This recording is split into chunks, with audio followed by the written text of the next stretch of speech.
ನಮಸ್ಕಾರ ಸ್ನೇಹಿತರೆ, ಹೇಗಿದ್ದೀರಾ? ಎಲ್ಲರೂ ಚೆನ್ನಾಗಿದ್ದೀರಾ ಅಂದ್ಕೊಂಡಿದ್ದೀನಿ. ವೆಲ್ಕಮ್ ಟು ದ ಹಳ್ಳಿ ಸ್ಪೆಷಲ್. ಬನ್ನಿ, ನಾನಿವತ್ತು ಶಾವಿಗೆ ಉಪ್ಪಿಟ್ಟು ಯಾವ ರೀತಿ ಮನೆಯಲ್ಲಿ ಈಸಿಯಾಗಿ ಮಾಡೋದು ಅಂತ ತೋರಿಸ್ಕೊಡ್ತೀನಿ. ಇದು ಸೇಮ್ ಹೋಟೆಲ್ ಶೈಲಿಯ ರೂಪದಲ್ಲಿ ಮನೆಯಲ್ಲಿ ಮಾಡೋದನ್ನು ತೋರಿಸ್ತೀನಿ ನೋಡಿ. ಮೊದಲಿಗೆ ನಾನು ಇಲ್ಲಿ ಶಾವಿಗೆನ 2 ಸ್ಪೂನ್ ತುಪ್ಪದಿಂದ ಹುರ್ಕೊತಾ ಇದ್ದೀನಿ. ಉರಿನ ಲೋ ಫ್ಲೇಮಲ್ಲಿ ಇಟ್ಟಿದ್ದೀನಿ. ಒಂದು 2 ಸ್ಪೂನ್ ತುಪ್ಪ ಹಾಕಿ ಉರಿಯೋದ್ರಿಂದ ಶಾವಿಗೆ ತುಂಬಾ ಟೇಸ್ಟ್ ಚೆನ್ನಾಗಿರುತ್ತೆ ನೋಡಿ. ಈಗ 2 ಸ್ಪೂನ್ ತುಪ್ಪನ ಹಾಕಿದ್ದೀನಿ ನೋಡಿ. ಯಾರೆಲ್ಲ ಫಸ್ಟ್ ಟೈಮ್ ಬಂದು ನನ್ನ ಚಾನಲ್ನ ನೋಡ್ತಾ ಇದ್ದೀರೋ ದಯವಿಟ್ಟು ಸಬ್ಸ್ಕ್ರೈಬ್ ಮಾಡ್ಕೊಳ್ಳಿ. ವಿಡಿಯೋನ ಸ್ಕಿಪ್ ಮಾಡದೆ ಕೊನೆವರೆಗೂ ನೋಡಿ. ಇಷ್ಟವಾದರೆ ಲೈಕ್ ಮಾಡಿ ಮತ್ತು ಶೇರ್ ಮಾಡಿ ನೋಡಿ. ಈ ಥರ ಒಂದು 5 ನಿಮಿಷ ಇದನ್ನು ಹುರಿಯೋಣ ನೋಡಿ. ಈಗ ನಾನು ಬಿಸಿನೀರು ಕಾಯಕ್ಕೆ ಇಟ್ಟಿದ್ದೀನಿ. ಈ ಥರ ಬಿಸಿನೀರು ಕಾಯಿ ಇಟ್ಕೊಂಡು ನೋಡಿ, ಶಾವಿಗೆ ಹುರಿದಿರೋ ಶಾವಿಗೆನ ಇದರಲ್ಲಿ ಹಾಕ್ತಾಯಿದ್ದೀನಿ. ಹಾಕಿ ಇದನ್ನು ಸ್ವಲ್ಪ ಬಸಿಯೋಣ. ಒಂದು 2 ನಿಮಿಷ ಬಿಸಿ ನೀರಲ್ಲಿ ಬೆಂದರೆ ಸಾಕು, ಜಾಸ್ತಿ ಬೇಯೋ ಅವಶ್ಯಕತೆ ಇರಲ್ಲ. ಈಗ ಅದು ಸ್ವಲ್ಪ ಆರಲಿ. ಈಗ ನಂತರ ಬಾಣಲಿ ಇಟ್ಟು ಅದಕ್ಕೆ ಒಂದು 3ರಿಂದ 4 ಸ್ಪೂನು ಎಣ್ಣೆನ ಹಾಕ್ತಾಯಿದ್ದೀನಿ. ಈ ಥರ ಮಾಡೋದ್ರಿಂದ ಶಾವಿಗೆ ಉಪ್ಪಿಟ್ಟು ತುಂಬಾ ಉದುರುದುರಾಗಿ ಸೇಮ್ ನೂಡಲ್ ಥರನೇ ಬರುತ್ತೆ.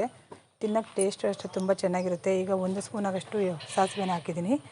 ನಂತರ ಇದಕ್ಕೆ ಸ್ವಲ್ಪ ಕಡಲೆಬೇಳೆ, ಸ್ವಲ್ಪ ಕಡಲೆ ಬೀಜ ಹಾಕಿದ್ದೀನಿ. ಇದನ್ನು ಒಂದು 2 ನಿಮಿಷ ಎಣ್ಣೆಯಲ್ಲಿ ಫ್ರೈ ಮಾಡ್ಕೊಳ್ಳೋಣ ನೋಡಿ. ಈಗ ಆಯಿತು.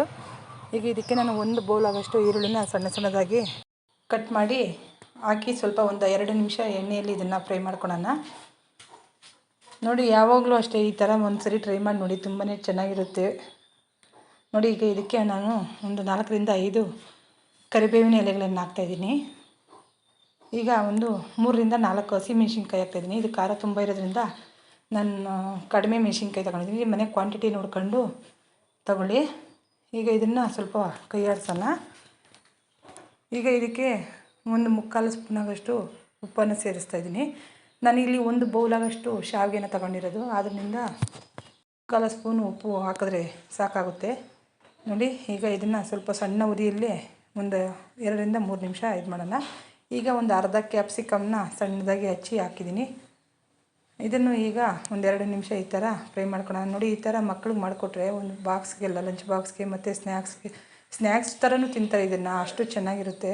ಮತ್ತು ರಾತ್ರಿ ನೈಟ್ ಡಿನ್ನರ್ ಬೇಕಾದ್ರೂ ನೀವು ಅರ್ಜೆಂಟಲ್ಲಿ ಏನೂ ಮಾಡೋಕ್ಕಾಗಿಲ್ಲ ಅಂದರೆ ಈ ಥರ ಮಾಡ್ಕೊಂಡು ತಿನ್ಬೋದು ನೋಡಿ. ಈಗ ಇದು ಸ್ವಲ್ಪ ಎಣ್ಣೆಯಲ್ಲಿ ಫ್ರೈ ಆಯಿತು. ಈಗ ನಾನು 2 ನಿಮಿಷ ಹಾಗೇ ಬಿಟ್ಟಿದ್ದೀನಿ, ನೋಡ್ಬೋದು ನೀವು. ಈಗ ಎಣ್ಣೆಯಲ್ಲೆಲ್ಲ ಚೆನ್ನಾಗಿ ಫ್ರೈ ಆಗಿದೆ. ಈಗ ಇದಕ್ಕೆ ಒಂದು ಎಕ್ಸ್ಟ್ರಾ ಆ್ಯಡ್ ಮಾಡ್ತಾಯಿದ್ದೀನಿ. ಏನಪ್ಪ ಅಂದರೆ ಕೋಳಿ ಮೊಟ್ಟೆ. ಈ ಕೋಳಿ ಮೊಟ್ಟೆ ಹಾಕೋದ್ರಿಂದ ತುಂಬಾ ಟೇಸ್ಟ್ ಚೆನ್ನಾಗಿ ಬರುತ್ತೆ.